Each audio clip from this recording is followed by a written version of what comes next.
India America വ്യാപാര കരാറിനെ ചൊല്ലി പാർലമെന്റിൽ ഭരണ പ്രതിപക്ഷ വാഗ്വാദം മുറുകുന്നു. പ്രധാനമന്ത്രി നരേന്ദ്രമോദി രാജ്യത്തെ അമേരിക്കയ്ക്ക് വിറ്റു തുലച്ചുവെന്ന കടുത്ത ആരോപണവുമായി പ്രതിപക്ഷ നേതാവ് രാഹുൽ ഗാന്ധി രംഗത്തെത്തി. അമേരിക്കൻ പ്രസിഡന്റ് ഡൊണാൾഡ് ട്രംപിന്റെ സമ്മർദ്ദത്തിന് വഴങ്ങി പ്രധാനമന്ത്രി നരേന്ദ്രമോദി ഭാരതത്തിന്റെ അഭിമാനവും താൽപര്യങ്ങളും അടിയറവ് വെച്ചുവെന്നാണ് രാഹുൽ ഗാന്ധി കുറ്റപ്പെടുത്തിയത്. ട്രംപുമായി ഒപ്പിട്ട പുതിയ വ്യാപാര കരാർ ഇന്ത്യയെ സംബന്ധിച്ചിടത്തോളം വലിയ നഷ്ടമാണെന്നും അദ്ദേഹം വാദിക്കുന്നു.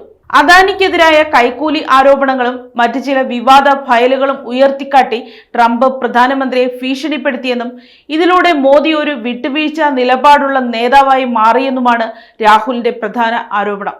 ഇന്ത്യൻ ഉൽപ്പന്നങ്ങൾക്ക് അമേരിക്ക 18% നികുതി ഏർപ്പെടുത്തിയപ്പോൾ അമേരിക്കൻ ഉൽപ്പന്നങ്ങൾക്ക് ഇന്ത്യയിൽ സീറോ താരിഫ് അഥവാ നികുതിയില്ലാത്ത പ്രവേശനം അനുവദിച്ചത് എന്ത് അടിസ്ഥാനത്തിലാണെന്ന് പ്രതിപക്ഷം ചോദിക്കുന്നു.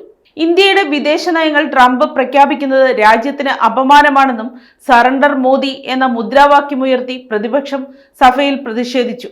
എന്നാൽ ഈ ആരോപണങ്ങളെ തള്ളിക്കളയുന്ന നിലപാടാണ് ഭരണപക്ഷം സ്വീകരിച്ചിരിക്കുന്നത്. പുതിയ കരാർ ഇന്ത്യയുടെ ഉൽപാദന മേഖലയ്ക്കും കയറ്റുമതിക്കും വൻ കുതിപ്പേകുമെന്നും ആഗോളതലത്തിൽ ഇന്ത്യയുടെ കരുത്ത് വർദ്ധിപ്പിക്കുമെന്നും പ്രധാനമന്ത്രി NDA യോഗത്തിൽ പറഞ്ഞു.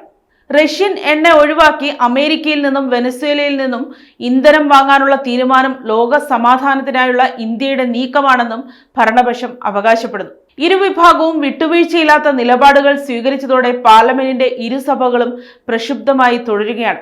രാജ്യ താൽപര്യം സംരക്ഷിക്കപ്പെട്ടോ അതോ വിട്ടുവീഴ്ചകൾ ഉണ്ടായോ എന്ന കാര്യത്തിൽ വരും ദിവസങ്ങളിലും ചൂടേറിയ ചർച്ചകൾ തുടരാനാണ് സാധ്യത. News desk, Kottarakkara media.